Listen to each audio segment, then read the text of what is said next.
যে আল্লাহ রাসূলের নাতি আমাকে হুকুম দেওয়া হয়েছে, আপনি তো কোথায় উঠতে পারবেন না, আপনার করে তখন ইমাম হোসেন বলেছিল এখন এই জায়গায় আছি, এই জায়গাটার নাম বলল এই জায়গার নাম কারবালা। তখন ইমাম হোসেন বলেছিলেন কারবালা, এই জায়গা তো বিপদের জায়গা, এই জায়গার ব্যাপারেই তো আল্লাহ নবী রাসূলুল্লাহ আমাকে আল্লাহ রাসূল সাল্লাল্লাহু আলাইহি ওয়াসাল্লাম আমাকে দিয়েছেন। তিনি সেখানে শিবির স্থাপন করলেন, আর কুফার ভিতর ঢুকতে পারলেন না। কারবালার প্রান্তরে তার খেমা তৈরি করা হলো, আমার ইসরাদের বাহিনী চারদিকে ঘেরাও করে রেখেছে। একদিন দুই দিন তাদের সাথে কোনো খাবার ছিল, খাবারগুলো ফুরাই গেল, যে পানি ছিল পানিগুলো ফুরাই গেল।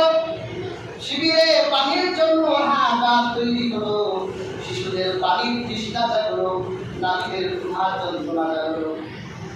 ইমাম হোসেন রাদিয়াল্লাহু তাআলা আনহু তাদেরকে বলল, শোনো, তোমরা কি ভুলে গেলে আমি কে? তোমরা কি আমার পরিচয় ভুলে গেলে? আমি কে এটা কি তোমাদের স্মরণ থেকে মুছে গেল? তোমরা কি আমাকে রাসূলুল্লাহ দরবারে দেখনি? তোমরা কি রাসূলুল্লাহ আমাকে তোমরা কি দেখনি রাসূলুল্লাহ আমাকে আদর করেছে? তোমরা কি আমার পরিচয় ভুলে গেলে? আমি দেখছি তোমাদের প্রাণ করে শিয়াল পানি পান করে কিন্তু আহলে বাইতের জন্য তোমাদের দিন বন্ধ করে রেখেছো। আমাদের তৃষ্ণায় কণ্ঠগুলো আমার ফেটে যাচ্ছে, চোখ ছিটে যাচ্ছে, আর তাকাই দেখি তোমাদের প্রাণ করে টুকুর পানি পায়, কিন্তু আহলে বাইত পানি পায় না। জবাব দিতে পারছে না তারা, কোনো জবাব তাদের কাছে নাই। প্রিয় হাজিরিন, অনেক বড় ইতিহাস। যেই দিন যুদ্ধ হবে, ইমাম হোসেনের শেষ দিন, ওই দিন ফজরের সময় ইমাম হোসেনের শিবিরে ফজরের আযান হলো, আর আমর বিন সাদদের খেমায় ফজরের আযান হলো। ওরা চিন্তা করলো, এক প্রান্ত দুই জায়গায় আযান হলো। আল্লাহ হাবিবের নাতি চিন্তা করলো, তারা কি আমাদের জামাতে আসবে? আবার ওরা চিন্তা করলো, আমরা কি আল্লাহ হাবিবের নাতিকে ছাড়া একাই জামাত করবো? তাদের ভিতরে তো এক ধরনের দুর্বলতা আছে। এক কারবালার মাঠ, আযান দুইটা হলো, জামাত দুইটা হলো। ইমাম হোসেন রাদিয়াল্লাহু তাআলা আনহু তিনি জামাতের নামাজ আদায় করলেন, ওই দিন তিনি রোজা রেখে ফেললেন। এরপর ইমাম হোসেন গোপন একটা করে গেলেন, শরীরের রোমাঞ্চিত পশমগুলো তিনি সব ছেড়ে ফেললেন। দেখা দেখি অনেক সাহাবায়ে কেরাম তার সাথীরাও শরীরের রোমাঞ্চিত পশমগুলো ছেড়ে ফেললেন।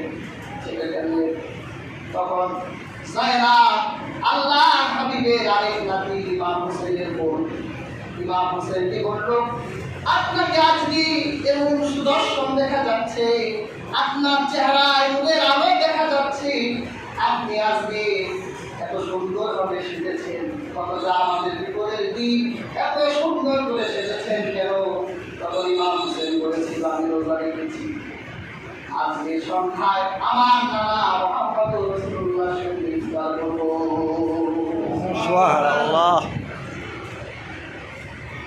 ইমাম হোসেনের এই কথা শুনে গর্বের চোখে পানি চলে এসেছে। তাহলে আমরা কার কাছে থাকবো এই কারবালায়?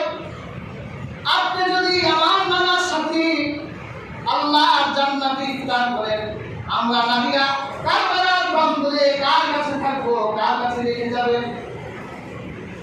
তখন ইমাম হোসেন আকাশে হাত তুলে আল্লাহকে ইশারা করলেন, আল্লাহর কাছে রেখে যাব।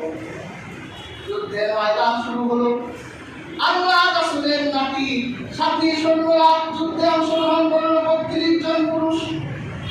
ওইদিকে ৬,০০০ সেনাবাহিনী, ওদের পায়ে আঘাতে রাসূলুল্লাহ সাল্লাল্লাহু আলাইহি ওয়াসাল্লামের নাতি সাথীরা শহীদ হয়ে গেল একের পর এক। হযরত ইমাম হোসেন যখন যুদ্ধে যাবেন, তখন তার নিজের পরিচয় যার পুত্রা সন্তান আলী জাইনুল আবিদিন অসুস্থ ছিলেন, সন্তান বয়স 26 বছর। এই সন্তানটা যুদ্ধে অংশগ্রহণ করতে পারে অসুস্থতার কারণে। তখন তিনি তার হাসানের পুত্র তার ভাতিজাকে বলল, ইয়া বুনাইয়া কাইফা তাসুকুল মাউত, আমার মৃত্যুর পরে মৃত্যু তোমার কাছে কেমন লাগবে? তখন ইমাম হাসানের সন্তান বলেছিল, আপনি জিহাদে যান, আমাকে মৃত্যু বরণ করতে বলে মরণ আমার কাছে মধুর লেখা মনে হবে।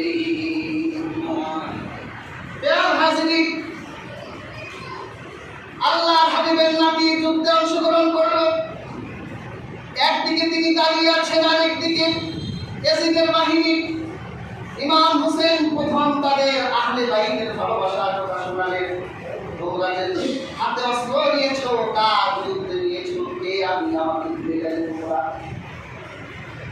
আমি আল্লাহর হাবিবের নাতি, আমার ব্যাপারে আল্লাহর হাবিব আমার ব্যাপারে বলেছেন আমি জান্নাতের যুবকের সরদার, তোমরা আমার বিরুদ্ধে অস্ত্র হাতে নিয়েছো। তারপর থেকে তার পকেট থেকে কিছু পত্র বের করবে, আর চারিদিকে দর্শকরা দাঁড়ায় আছে, দর্শকরা চিঠিটা বের করে নাম করে বলল, হে অমুক, তুমি দাঁড়িয়ে আছো, তুমি আমাকে চিঠি লিখেছিলে, আপনি আসেন। আজকে তুমি দাঁড়ায় আছো, আকাশে হাত তুলে দোয়া করো, আল্লাহ ইমাম হোসেনের যাতে কিছু না হয়। তোমরা আমাকে দাওয়াত করে আজকে দর্শকের ভূমিকায় আছো। এই কথা শুনে মুরবি ইয়াজিদ নামে এক ব্যক্তির মনে দয়া হলো।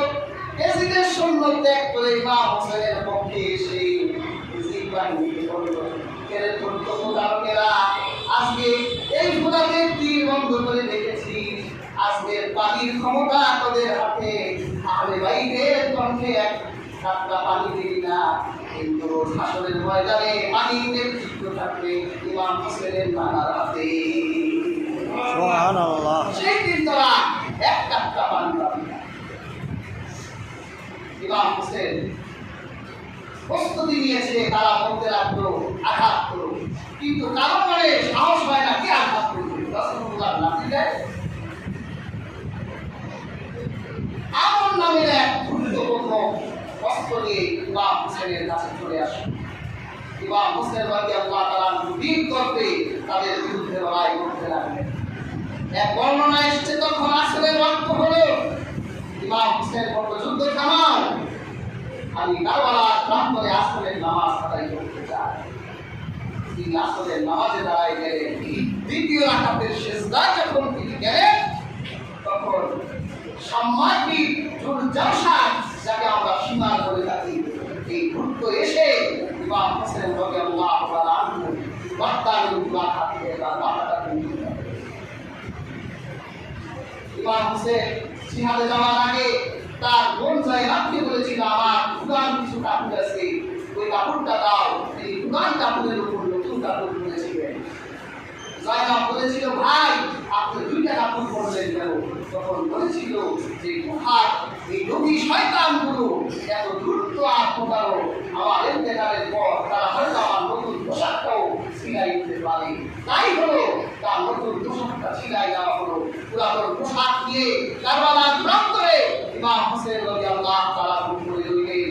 সেই দেহটার উপরে গোলার আঘাত দিয়ে দেহটাকে ছিন্ন বিচ্ছিন্ন করতে হবে। নাউজুবিল্লাহ। মাথাটা নিয়ে ওয়াইদুল্লাহ জিয়াদের কাছে হাজির করা হলো। হাজিরিন, তাদের এই হাদিস যারা ছিল না, যে রাসূলুল্লাহ বলেছিলেন যারা এই শিশুকে ভালোবাসে তাদেরকে আমিও ভালোবাসি, ভুলে গিয়েছিল। হাজিরিন, এই 10 মুহাররমের সেই আজ স্মরণ হয়ে আছে। যুগে যুগ কালে কাল পর্যন্ত শিক্ষা দিয়ে গেছেন ইমাম হোসেন।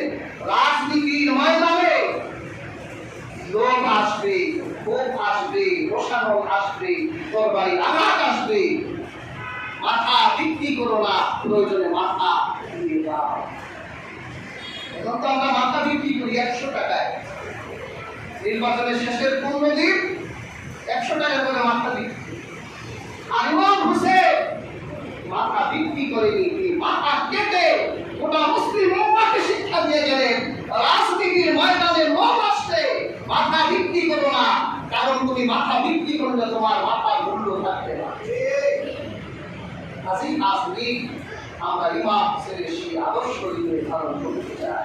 আমরা জানি মৃত্যুর আগে আবার গোটা পৃথিবীতে খেলাফত আসবে, আমরা সেই খেলাফতের অপেক্ষায় আছি।